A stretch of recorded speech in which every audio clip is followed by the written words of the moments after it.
Okay, so you're all finished, right? You want to turn everything off.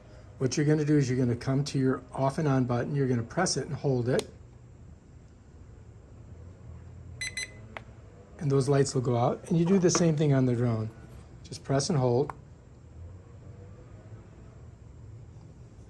And bam, that's it. And then to close it up, you start with the bottom ones, right? Just make sure it slides in there. Then you do your top ones, right? Same thing here, bottom one first, then top. Okay, now that's ready to be put away. All right, so now we got to get our phone out of here. I just kind of slide it out. Bam. Here, here, here, bam. Come over here, pop the top, and we're gonna go ahead and just put everything away inside of here. Just make sure that all your propellers are in. And bam, Bob's your uncle.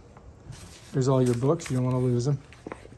Save them, put them in there, and then zip her up. And we're ready to go. That's it, that's how you do it. If you like this video, subscribe to my channel. Peace out.